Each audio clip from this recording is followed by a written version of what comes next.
আসসালামু আলাইকুম ওয়া রাহমাতুল্লাহি ওয়া বারাকাতুহু। সবাই কেমন আছো? আশা করি সবাই ভালো আছো। আলহামদুলিল্লাহ, আমিও ভালো আছি।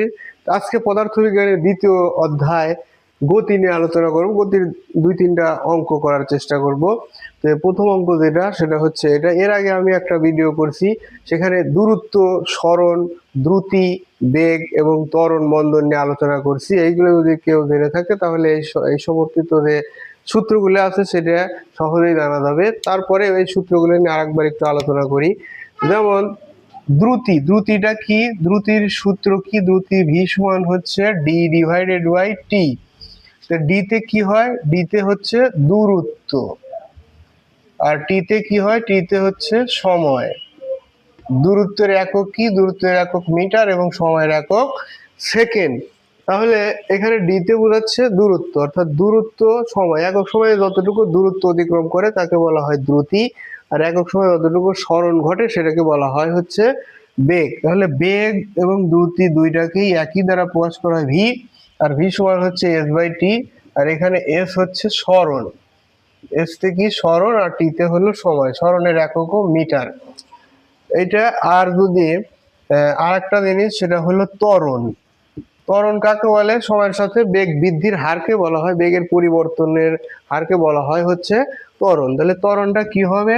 ভি মাইনাস ত্বরণ এ সমান V minus U divided by T, অর্থাৎ বেগের পরিবর্তন এবং সময়ের পরিবর্তন। এখানে যদি সময়েরও পরিবর্তন হয় তাহলে আমরা এটাকে ডেল্টা টি দ্বারাও প্রকাশ করতে পারি, অর্থাৎ এই সূত্রকে এইভাবে লেখা যায়। আবার এ সমান delta V divided by delta T এভাবেও লেখা যায়।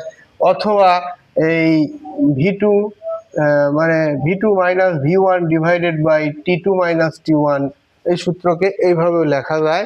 এবং আরেকটা জিনিস যদি আমাদের জানা থাকে, যে যদি আমি একটা চিত্র আঁকাই এরকম, এই চিত্রে এটা হলো সময়, আর এটা হলো ত্বরণ অথবা বেগ, যে কোনো কিছু হইতে পারে উপরের দিক, বেগ অথবা ত্বরণ। যদি আমি এইভাবে বেগ যদি হয়, এখানে বেগ যদি হয় তাহলে কি হবে? যে এইরকম করে এরকম করে এইরকম দেওয়া আছে, যদি এইরকম থাকে তাহলে এইটা হচ্ছে সমান হারে বেগ বাড়তেছে, আর এই বাড়াকে বলা হয় সমত্বরণে। আর এটা বেগের কোনো পরিবর্তন হচ্ছে না, এটা হলো সমবেগ। আর এখানে বেগের মান হ্রাস পাচ্ছে, এটা হলো সমমন্দন। তাহলে প্রথমটা সমত্বরণ, তারপর এটা সমবেগ, তারপর এটা হলো সমমন্দন। আমি যদি এটাকে এ ধরি, এটাকে বি ধরি, এটাকে সি ধরি, এটাকে ডি ধরি, তাহলে এ থেকে বি হচ্ছে কি? সমত্বরণ, আর বি থেকে সি হলো সমবেগ, আর সি থেকে ডি এটা হলো সমমন্দন। এই কনসেপ্ট যদি আমাদের জানা থাকে তাহলে সহজে আমরা এই 1 নম্বর অঙ্ক, যেটা বরিশাল বোর্ড 24 সালে আসছে, একদম আপডেট প্রশ্ন, এই প্রশ্নটার সমাধান আমরা করতে পারবো। তাহলে শুরু করি এই অঙ্কটা সমাধান করার।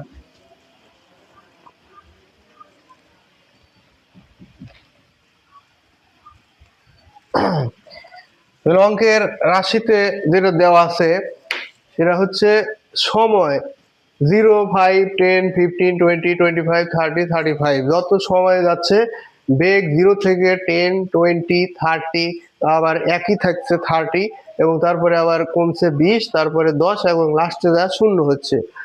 এটা হলো বেগ আর এটা হলো সময়, এবং বলছে যে প্রদত্ত তথ্যের ভিত্তিতে ত্বরণ বনাম সময় লেখচিত্র দেওয়া আছে। সময় বনাম বেগ বা বেগ বনাম সময়, কিন্তু করতে হবে কি? ত্বরণ বনাম সময়। ত্বরণ বনাম সময় লেখচিত্র অঙ্কন করে গাড়িটির গতির প্রকৃতি বিশ্লেষণ করতে হবে। তাহলে আমাদেরকে ত্বরণ বের করতে হবে। আমরা জানি ত্বরণ হলো বেগের পরিবর্তন ভাগ সময়। তাহলে বেগের পরিবর্তন কতটুকু হচ্ছে সেটা বের করতে হবে, এবং সময়ের পরিবর্তন কতটুকু হচ্ছে সেটা বের করে এটাকে ভাগ দিলে আমরা ত্বরণ বের করতে পারবো। তাহলে যদি আমি এইভাবে একটা লিখি, যে বিন্দু, তারপরে সময়, তারপরে পূর্ববর্তী পূর্ববর্তী বিন্দুর সাপেক্ষে সময়ের পরিবর্তন, সময়ের পরিবর্তন, যেটাকে ডেল্টা টি দ্বারা প্রকাশ করলাম, সময়কে টি দ্বারা প্রকাশ করলাম। আর এইখানে হবে হচ্ছে ভি, বেগ। তাহলে এটা হবে হলো বেগ, এটা হবে পূর্ববর্তী, বেগকে ভি দ্বারা প্রকাশ করা হয়। আর পূর্ববর্তী বিন্দুর সাপেক্ষে বেগের পরিবর্তন এটাকে যদি আমি ডেল্টা ভি দ্বারা প্রকাশ করি, আর ত্বরণ এ সমান delta V divided by delta T, এইভাবে যদি আমি লিখি তাহলে প্রথম ঘর বিন্দু,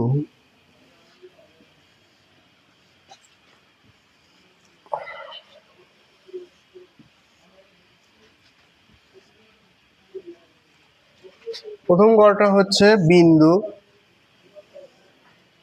দ্বিতীয় ঘরটা হলো সময়, তৃতীয়টা হচ্ছে সময়ের পরিবর্তন, চতুর্থটা হচ্ছে বেগ, পঞ্চমটা হচ্ছে বেগের পরিবর্তন এবং ষষ্ঠটা হচ্ছে ত্বরণ।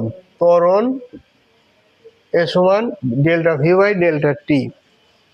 এরকম যদি করি তাহলে দেখা যাচ্ছে যে প্রথমে তো কোনো বিন্দু থাকে না, তারপরে সময় হচ্ছে কত, 0, আর সময় 0 হলে সময়ের পরিবর্তনও কিছু হবে না, এখানে বেগের পরিবর্তন, বেগও 0, তাহলে এটার কোনো পরিবর্তন নাই। এরপরে যদি আমরা দ্বিতীয় ঘরে দেখি, দ্বিতীয় ঘর হচ্ছে যদি এটাকে এ বিন্দু ধরি তাহলে এইখানে সময় হলো কত, 5, আর এখানে সময়ের পরিবর্তনটা কত হবে, সময়ের পরিবর্তন ডেল্টা টি, এই 5 থেকে 0, 5 হলো শেষ আর শুরুটা হলো 0 থেকে, তাহলে 5 মাইনাস 0, তার মানে কত হবে 5। আর ভিটা কত ছিল, দ্বিতীয় ঘরে ভি হচ্ছে 10, যার আদি বেগ হচ্ছে 5, তাহলে 10 বিয়োগ 5, তাহলে কত হচ্ছে 5। তাহলে না, এখানে 10 বিয়োগ 0, 0, এখানে আদি বেগ ছিল 0 আর শেষ বেগ হচ্ছে কত, 10, তাহলে 10 থেকে যদি 0 বাদ দেয় তাহলে হচ্ছে কত, 10ই। তাহলে 10 থেকে 0 বাদ দিলে এর হচ্ছে কত, 10। তাহলে এখানে ডেল্টা ভি হচ্ছে কত, ডেল্টা ভি হলো 10। তাহলে এইবার যদি আমরা ত্বরণ বের করি, ত্বরণ এ সমান ডেল্টা ভি বাই ডেল্টা টি, এখানে ডেল্টা ভির মান হলো 10 আর ডেল্টা টির মান হলো 5, তাহলে 10কে 5 দিয়ে ভাগ দিলে কত হয়, 2, অর্থাৎ 2 মিটার পার সেকেন্ড স্কোয়ার। তাহলে প্রথমটা বের হলো কত, প্রথমটার ত্বরণ বের হলো 2 মিটার পার সেকেন্ড স্কোয়ার। এরপরে আমরা দ্বিতীয়টা নিয়ে আলোচনা করি।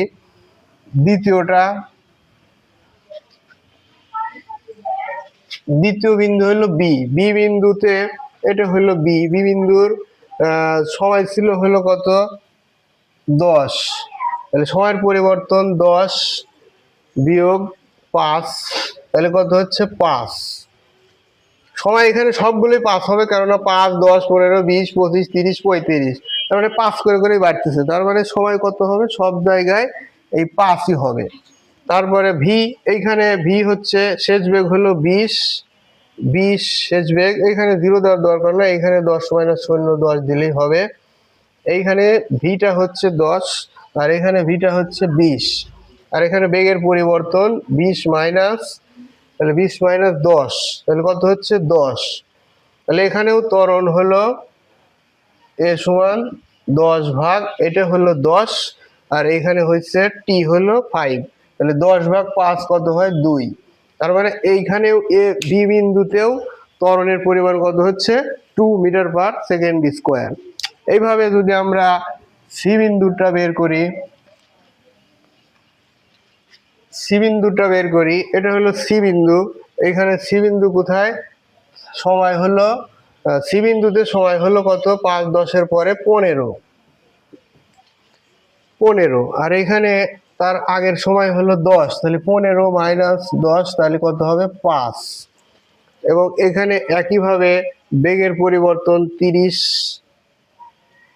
তার আগেরটা হলো 30 মাইনাস 20, তার মানে হলো কত, 10, তাহলে এখানেও কিন্তু 10 আর হলো 5, অর্থাৎ এখানেও ত্বরণ 10 ভাগ 5, তার মানে হলো 2 মিটার পার সেকেন্ড স্কোয়ার। তাহলে প্রথম তিনটাই কিন্তু 2 হলো, এরপরে 30 থেকে আবার 30 হয়েছে, অর্থাৎ ডি বিন্দুতে ডি বিন্দুতে, এটা হলো ডি বিন্দু, এই ডি বিন্দুতে সময় কত? সময় হলো 20। আর তার আগের আগের সংখ্যাটা, আগের সময়টা কত? 20 মাইনাস 15, তার মানে হলো 5। তার মানে এখানে সবগুলোই 5 হচ্ছে। তারপরে এইখানে সময়ও 30, এবং তার পূর্ববর্তী সময়টাও হলো 30 মাইনাস 30ই। এখানে 30 আছে, এখানেও 30, তাহলে 30 থেকে 30 বাদ দিলে 0 হয়। আর এখানে ত্বরণ হয়, তাহলে 0, এই 0 ডিভাইডেড বাই এই 5, তার মানে কত হবে? 0ই হবে। 0কে 5 দিয়ে ভাগ দিলে কত হয়? 0ই হয়। এটা ডি। তারপরে হচ্ছে ই,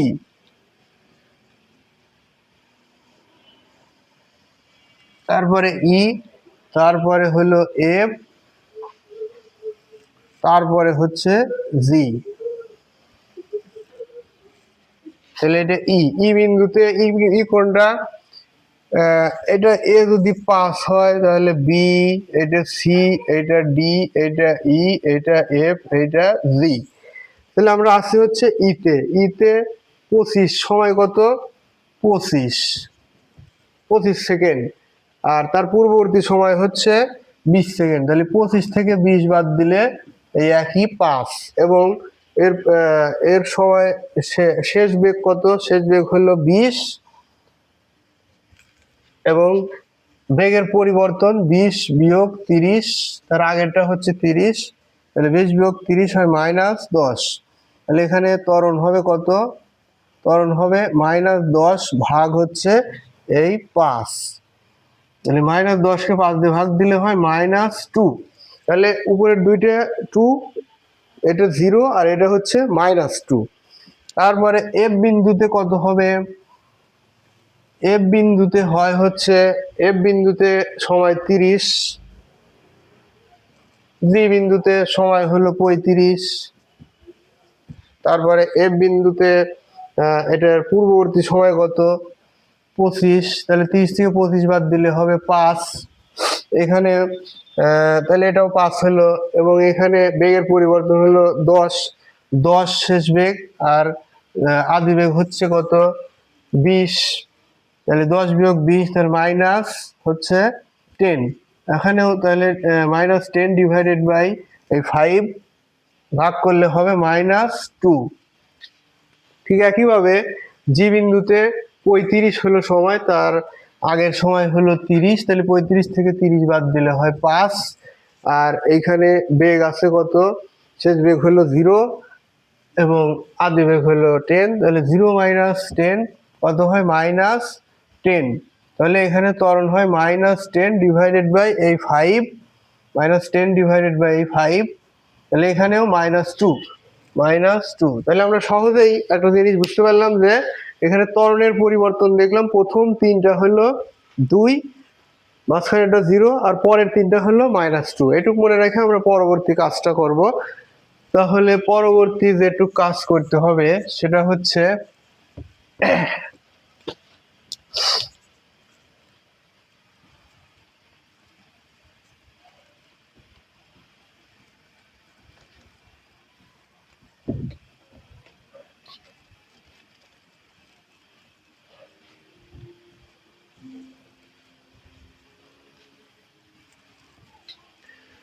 তাহলে আমরা ত্বরণের মান পেয়ে গেছি এবং সময়। এই ত্বরণ এবং সময় দিয়ে আমরা সহজে এখন লেখচিত্র অঙ্কন করতে পারবো।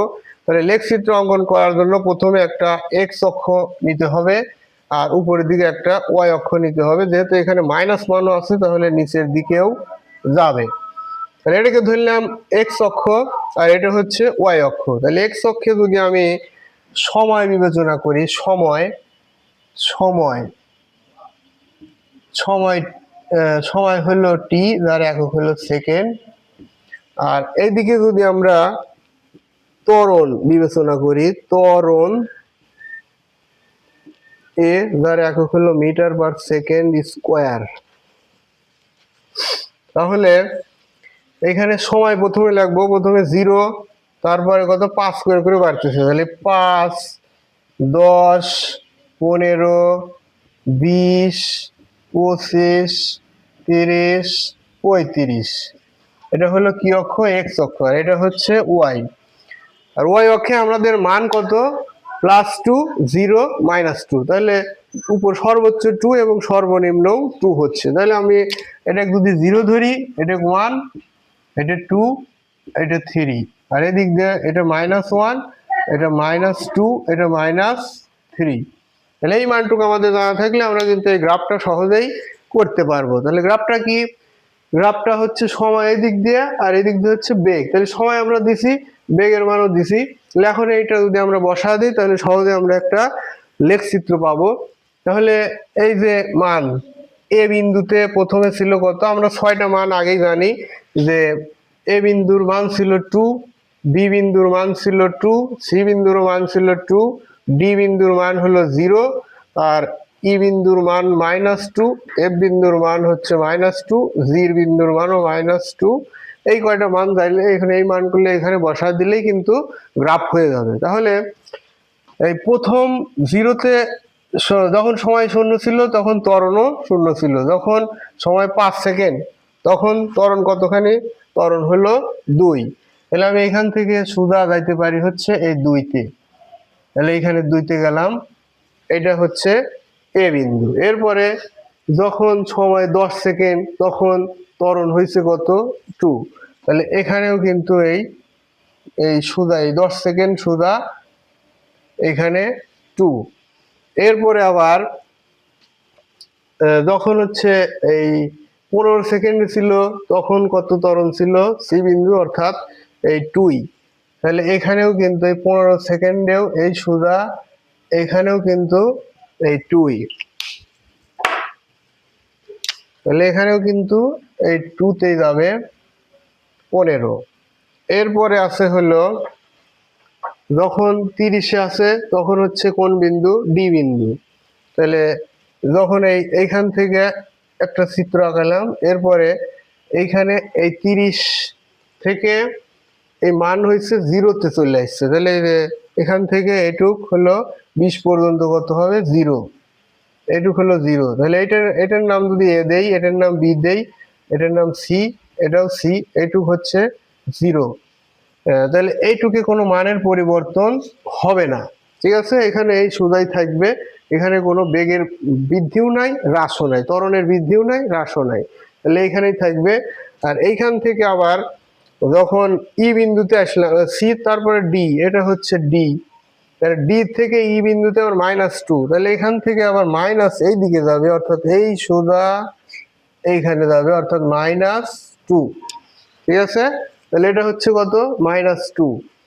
তাহলে এটা কোন বিন্দু, ই বিন্দু। এখান থেকে আবার এফ বিন্দু -2, তাহলে এখান থেকে এফ বিন্দু কত, 25-এ, এফ বিন্দু হলো 30-এ, তাহলে এখানেও কিন্তু -2। এই যে 30-এও এই কত হলো, -2, তাহলে এটা হলো এফ। ঠিক একইভাবে জি বিন্দু -2, এটা কোথায়, 35-এ, তাহলে এই যে 35 সোজা এখানেও হচ্ছে জি বিন্দু, এটাও -2।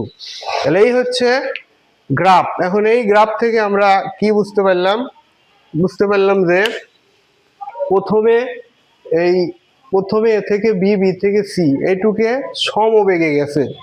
কিভাবে গেছে, সমত্বরণে গেছে। কিভাবে গেছে, সমত্বরণে, অর্থাৎ এখানে এ ছিল কত, 5 থেকে 5 সেকেন্ড থেকে এই সি বিন্দু অর্থাৎ 15 সেকেন্ড, 5 থেকে 15 সেকেন্ড সমত্বরণে গেছে।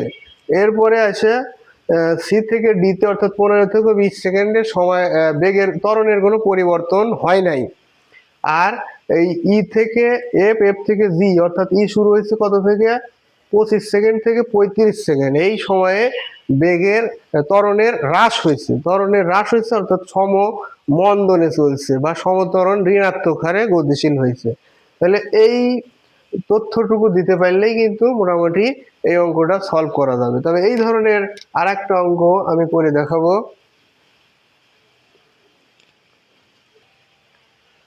যেহেতু একটা ভিডিও করতেই এত সময় লাগতেছে, আমি 2-3টা মোড করতে চাইছিলাম অঙ্ক, কিন্তু এটা সময়ের বেশি হওয়ার কারণে, লেংথ বেশি হওয়ার কারণে আমি এটা শেষ করে দিচ্ছি। তাহলে পরবর্তী ভিডিওতে আমি পরবর্তী 2টা অঙ্ক করব। ঠিক আছে, ধন্যবাদ সবাইকে, আসসালামু আলাইকুম।